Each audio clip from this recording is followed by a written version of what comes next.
사랑하는 성도 여러분, 오늘부로 동순교회를 사임하고 이제 새로운 길을 가고자 합니다. 제가 동순교회 부임하고 거의 5년 동안 4명의 부목사님들이 임지를 찾아서 갔습니다. 강변 동순교회 개척목회, 오키나와 한인교회 선교목회, 안양교회와 부산 동강교회 단임목회로 갔습니다. 그리고 저는 전원목회를 꿈꾸며 이제 사임하게 됐습니다. 당장에 눈에 보이지 않고 손에 잡히지 않아도 빌립보서 3장 12절 사도 바울의 고백처럼 내가 이미 얻었다 함도 아니요 온전히 이루었다 함도 아니라 오직 내가 그리스도 예수께 잡힌 바 된 것을 잡으려고 달려가노라. 이 약속의 말씀을 믿고 나갑니다. 처음 제가 동순교회 부임하던 날 1시간 만에 짐을 다 풀고 쑥스럽게 돌아가던 이삿짐센터 직원들이 생각납니다. 그때는 여백이 느껴졌는데 다시금 짐을 정리하면서 어느새 체움에 기대어 여백이 사라지고 있음을 실감했습니다. 그때는 여백이 느껴졌는데 어느새 이제는 체움으로 가득 찼다는 거죠. 마치 논에 물이 항상 차 있으면 가벼운 태풍에도 곡식이 쉽게 넘어지듯이 가끔은 논에 문을 빼고 비워야 곡식이 뿌리까지 튼튼해진다는 단순한 사실을 새삼 깨닫습니다. 특히 하나님의 사람은 영적인 비움과 체험이 재생산될 때 비로소 건강한 삶을 지향할 수가 있습니다. 체험이 인간의 본능이라면 비움은 그분의 은혜라고 봅니다. 동순교회 사역 가운데 서정호 담임 목사님을 통해서 비움과 체험의 영성을 잘 배웠습니다. 이젠 실천할 시기가 온 것 같습니다. 사실 동순교회에서 저의 포지션은 부목사로서 교육 총괄 및 학원 선교 그리고 청소년 담당 목사입니다. 여기서 목사는 대개 기를 목자의 서성사자를 사용하지만 저는 주로 나무목의 생각사자를 많이 썼습니다. 굳이 한문으로 그렇게 목사라고 썼습니다. 이제 본격적으로 나무가 많은 전원 속에서 아낌없이 주는 나무를 생각하며 목사로서 전원 목회를 시작하고자 합니다. 또한 제자들에게 갈릴리 호수가 있었다면 저는 홍천강이 있습니다. 어부에서 어부로, 사람 낚는 어부에서 고기 잡는 어부로, 그리고 이 둘을 함께 잘 조합할 수 있는 삶의 자리로 나아갑니다. 올 초에 가족들에게 서울에서 2시간 이내에 가서 근위에서 살고 싶다 말했을 때 버섯 음식을 좋아하는 아내의 첫 마디가 버섯도 키우면 좋겠다. 그렇게 이야기했고요. 기숙사에 있는 딸아이도 주말에 서울을 벗어나는 것도 나쁘지 않다고 암묵적인 동의가 있었기에 용기를 냈습니다. 그리고 큰딸은 지금 미국 LA에 있는데 우리가 어딜 간다고 이제 이사 간다고 연락을 했더니 연락해 준 것만 해도 감사한 거죠. 연락 안 하고 집을 옮기면 어떡하나 걱정했는데 연락해 준 것만 해도 감사하다 이렇게 해서 제가 용기를 내어서 홍천으로 가게 됐습니다. 제가 월요일 짬나기라 그러죠. 짬이 날 때 월요일 날 낚시로 홍천강을 갔습니다. 낚시를 하면서 흐르는 강물 속에서 세월만 낚은 것이 아니라 내려놓음과 비움을 훈련하는 시간이기도 했습니다. 사실 전부터 저는 목회를 원하면서도 또한 두려움이 있었습니다. 왜냐하면 도시 목회, 특히 문화와 다양한 교육 콘텐츠를 갖춘 그 목회에 익숙하기 때문입니다. 제가 보니까 청년 때부터서 꽃동산 교회에서 청년회장을 했고 창동영광교회에서 교사를, 그리고 예능교회와 뉴욕세교회와 동순교회에서 목회자로서 전형적인 도시 목회에 익숙하기 때문에 전원 목회에 대한 두려움이 있었나 봅니다. 그런데 낚시를 통해서 전원 목회에 도전하게 되었습니다.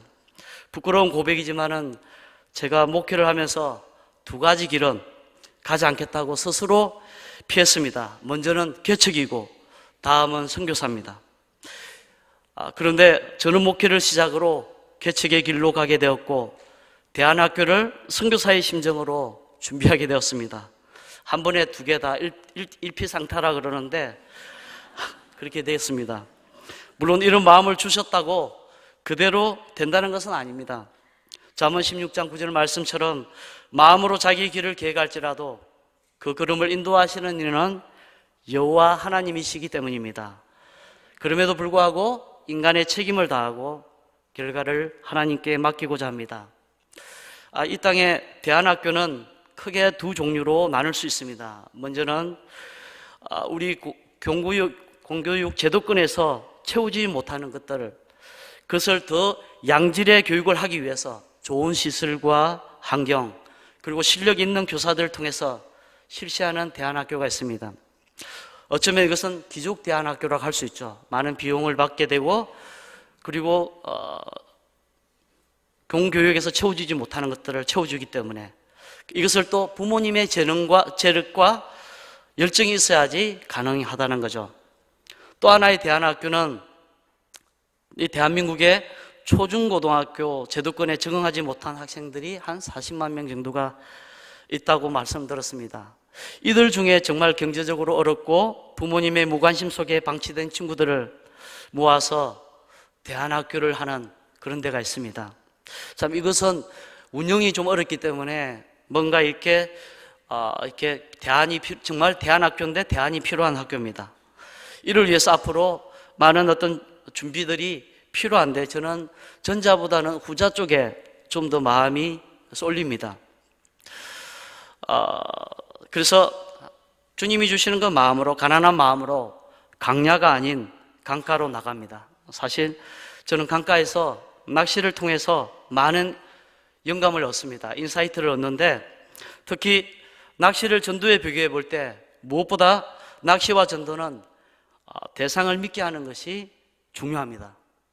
다만 제가 하는 루어 낚시는 가짜 미끼를 진짜 살아있는 것처럼 믿도록 액션을 주고 폴링 시키고 리프트하고 이렇게 해서 액션을 주면서 그것을 덥석 물도록 리트리브를 하는 거죠.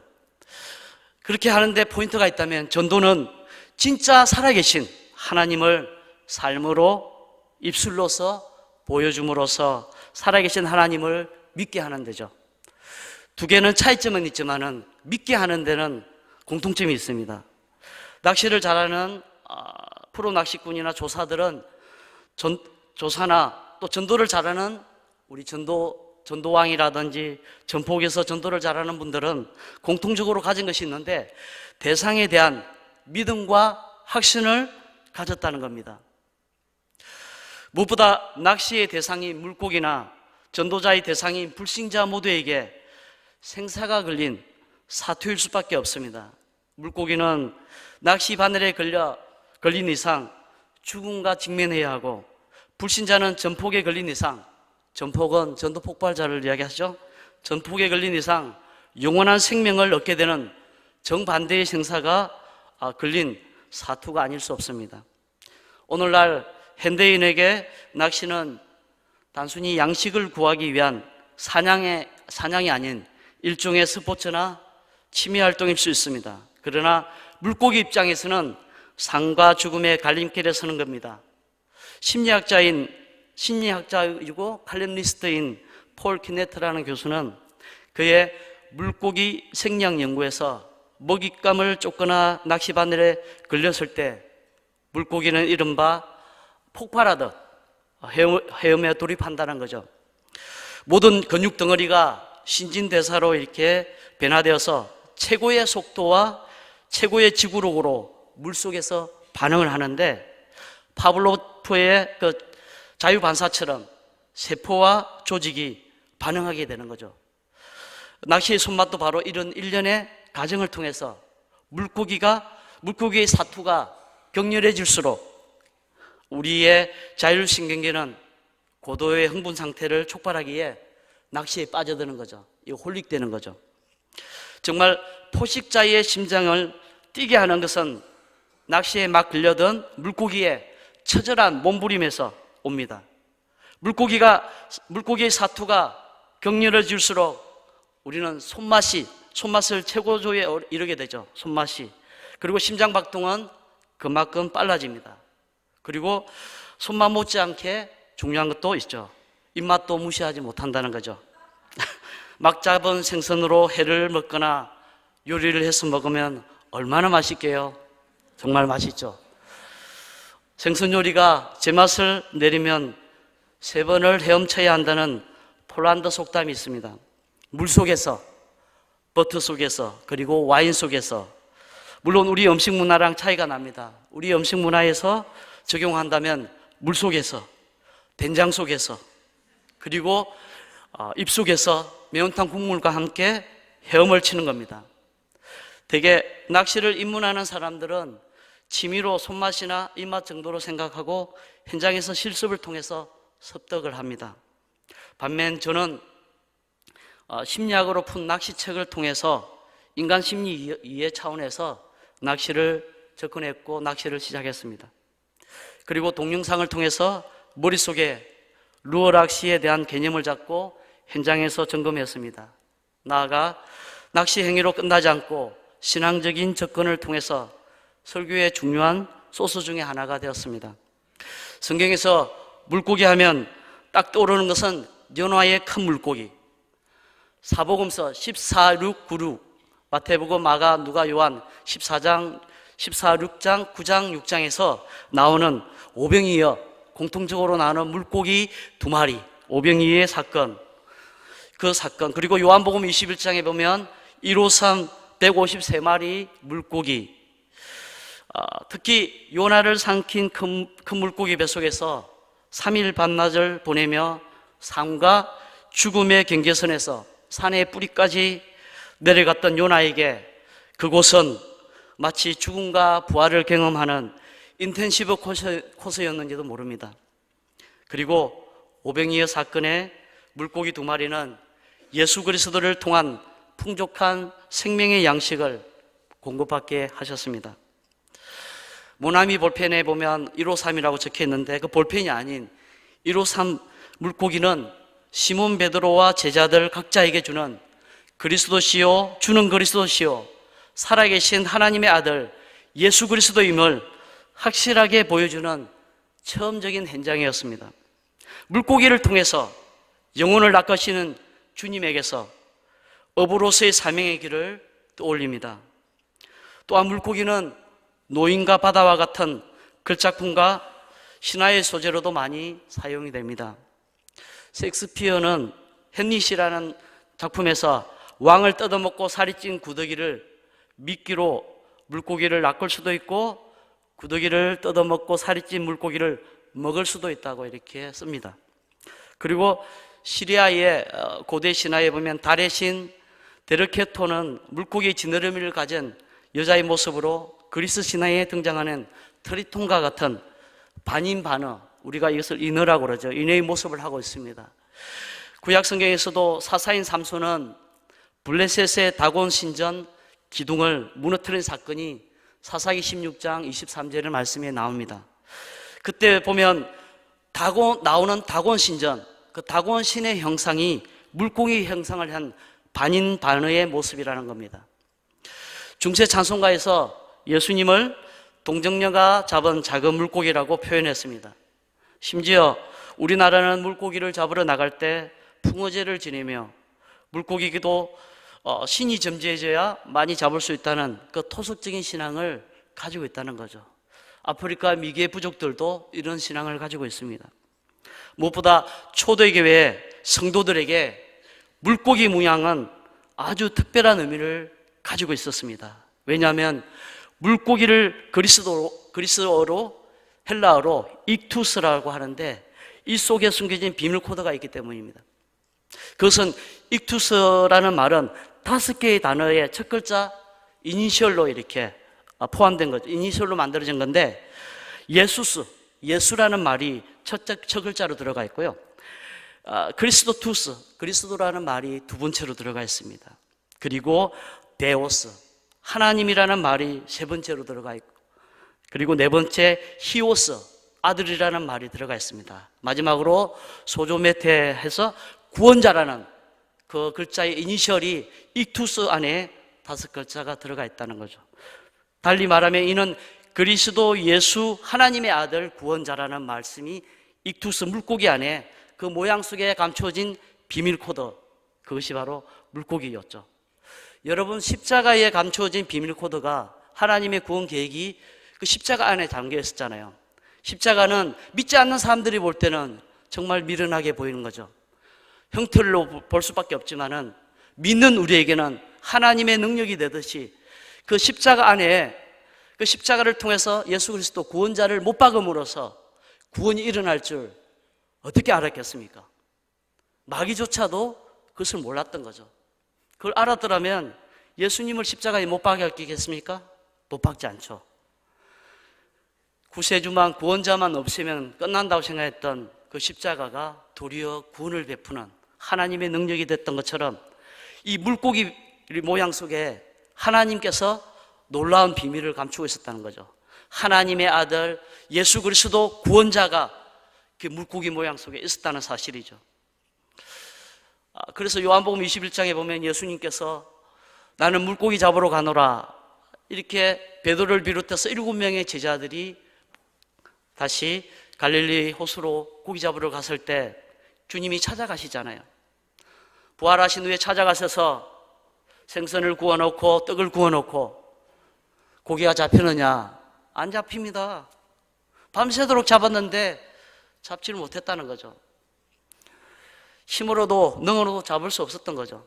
주님께서 그물을 깊은 데로 던져라, 말씀의 의자에 던졌더니 153마리의 물고기가, 엄청난 물고기가 걸렸잖아요. 그리고 다시금 구워놓은 생선을 먹게 하고 사명을 주시는 게 주님이시죠.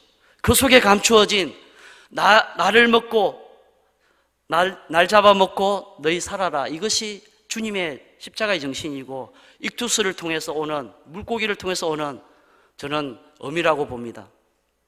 주님은 우리에게 날 잡아먹고 너 살아라는 그 말씀으로 다가오시는 거죠. 그렇다면 어떻게 물고기 모양의 그 익투스가 기독교를 상징하는 하나의 심볼이 되었을까요? 여러분, 혹시 자동차 뒤에 물고기 모양의 그 그림을 가지고 있는 분 계시죠? 그게 익투스죠. 그 익투스를 형상화한 거죠. 그것은 초대교회 때 기독교에 대한 박해가 극심했을 때 많은 기독교인들은 핍박과 박해를 피해서 카타콤이나 숨겨진 장소에서 예배를 드렸습니다. 그 카타콤은 공동묘지죠.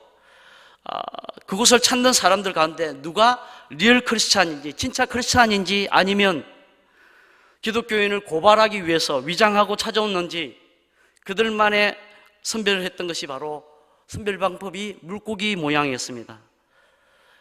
그래서 입구에서 안내자와 방문자는 서로 바닥에 물고기를 그림으로써 예배자인지 고발자인지를 구별했던 거죠. 저는 개인적으로 워드플레이, 언어 유희를 즐기는 편입니다. 지난해 초여름부터 낚시 시리즈로 설교를 몇 번 했습니다. 설교 후에 개인적으로 두 가지 극명한 반응을 보게 됐습니다. 제 손을 잡고 목사님 언제 한번 낚시 한번 가시죠 하는 남성분들과 아이고 사모님 정말 힘들겠어요 하는 여성분들을 마주하게 됐습니다. 오늘 사임하는 마지막 송별 설교까지 굳이 낚시와 물고기 이야기를 해야 하나, 이 생각하시는 분도 있을 겁니다. 오늘 설교 제목처럼 목사에서 목사로, 어부에서 어부로, 핵심적인 키워드는 마태복음 16장 16절에 나오는 그 말씀입니다. 물고기 속에 감추어진 주는 그리스도시요 살아계신 하나님의 아들이다라는 그 말씀이 익투스의 그 바로 내용이죠. 하나님의 아들 그리스도 예수 구원자라는 그 말이 마태복음 16장 16절에서 찾을 수 있다는 겁니다. 저에게 있어 목회랑 쏘가리 낚시는 공통점이 있습니다. 스가랴 4장 6절 말씀에 보면 이는 힘으로 되지 아니하며 능으로 되지 아니하고 오직 나의 신으로 나의 영으로 되느니라 말씀하죠.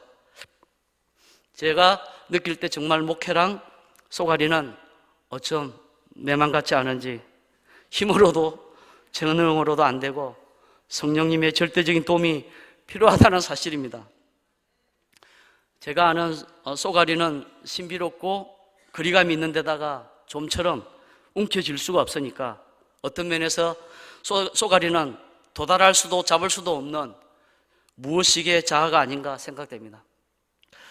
얼마 전에 월요일 하루 종일 낚시를 했지만은 쏘가리를 한 마리도 잡지 못하고 아내에게 빈 낚싯대 사진과 함께 문자를 보냈습니다. 쏘가리 낚시는 힘으로도 안 되고 재능으로도 안 되니 당분간 접고 기도에 전념해야겠다, 이렇게 문자를 보냈더니 답장이 바로 왔습니다. 울 영감 철들었네. 야, 그런데 말입니다. 그 다음 주 월요일 아침 햇살이 열린 창문으로 비칠 때 이 종소리를 들은 파브로프의 개처럼 몸이 조금 반사적으로 낚시 도구를 챙기고 있었습니다.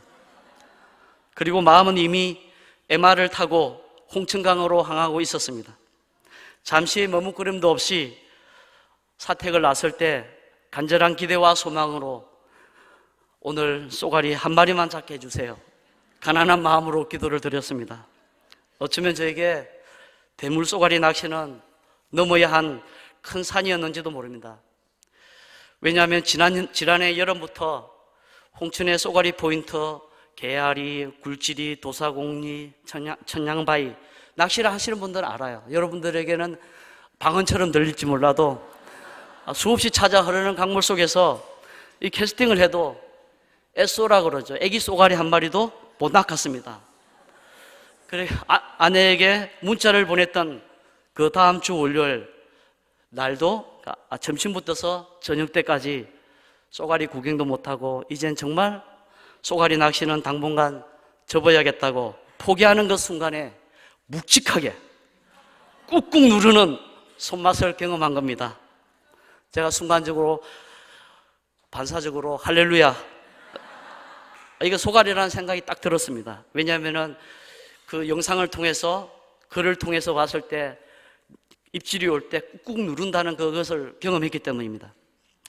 그렇게 5분 동안 사투를 벌린 끝에 건져 올린 쏘가리는 거의 40cm에 조금 못 미치는 대물 쏘가리를 그것도 처음으로 낚았습니다. 할렐루야. 그때 저희 반응이 좀 전에 할렐루야 그였습니다. 지난 여름부터 아무리 노력하고 용을 써보고 재능과 테크닉을 사용해도 잡히지 않았던 쏘가리가 잡혔기에 너무나 놀라서 할렐루야를 외쳤습니다. 기가 막히죠. 한 줄기 성령의 불빛이 희망으로 피어났습니다. 그 대물 쏘가리 낚시의 기대감이 거의 사라진 상황에서 희망의 불씨를 밝힌 셈입니다. 여러분, 희망 피어나다 5월 첫 주 우리가 어린이 주일 때 교육 페스티벌을 했는데 그 교육 페스티벌이 끝난 그 다음 날 희망이 피어났습니다. 지금도 그 손맛과 감격을 잊을 수가 없습니다. 지금 이 가운데 성도 여러분의 표정을 보니까 객하게 공감하는 분들과 전혀 그렇지 않은 두 부류로 이렇게 반응이 나타납니다. 긍휼한 마음으로 한번 봐주시기 바랍니다. 앞으로 동순교회 50년 동안은 이런 목사는 아마 여러분 경험하기 힘들지 않을까요? 오늘만 지나면 그냥 흐르는 강물처럼 그렇게 흘러갈 겁니다. 사랑하는 성도 여러분, 오늘 본문 말씀에 등장하는 베드로는 다혈질적이고 사교행의 대표적인 사람이라고 봅니다. 우리가 알다시피 베드로는 적극적이고 기분파적으로 보이고 혈기왕성한 그런 사람입니다. 예수님이 물 위로 걸어오실 때 다른 제자들은 감이 있는데 유독 베드로만 앞뒤 안 가리고 뛰어들어가서 자기도 물 위를 걷게 해달라고 했고, 그렇게 했더니 파도 보고 놀라서 물에 빠지고 살려달라고 했던 그 오도방정을 떨었던 거죠. 그런 사람이었고, 그리고 사교행의 가장 큰 장점이 말이 많고 말을 잘한다는 겁니다. 베드로 역시 복음서에 나오는 다른 제자들보다요, 복음서를 여러분 이렇게 말씀을 체크를 해보면 유독 다른 제자들이 말한 걸 모든 합친 것보다 베드로 혼자서 말한 게 더 많습니다. 여러분 몰랐죠? 그만큼 베드로가 말이 많았다는 거죠. 아무튼 베드로, 그 최후의 만찬에서도 주님께서 제자들에게 자신을 배반할 것을 말씀하시자 베드로는 기다렸다는 듯이 그런 이야기를 하죠. 다른 사람들은 다 주님을 모른다고 부인해도 저는 전혀 그렇지 않을 겁니다, 이렇게 말하죠. 그냥 저는 그렇지 않겠습니다 이래도 되는데 가만히 있는 제자들까지 다 끌어들이는 거죠. 이 사람들은 다 부인할지 몰라도 저는 그렇지 않습니다, 이렇게 그런 베드로의 모습. 그러나 후에 성령 충만한 그는 초대교회의 가장 능력 있는 설교자가 되었고 하루에 3,000명, 5,000명 주님께 인도하는 믿음의 신실한 반석 같은 목회자가 됐던 거죠.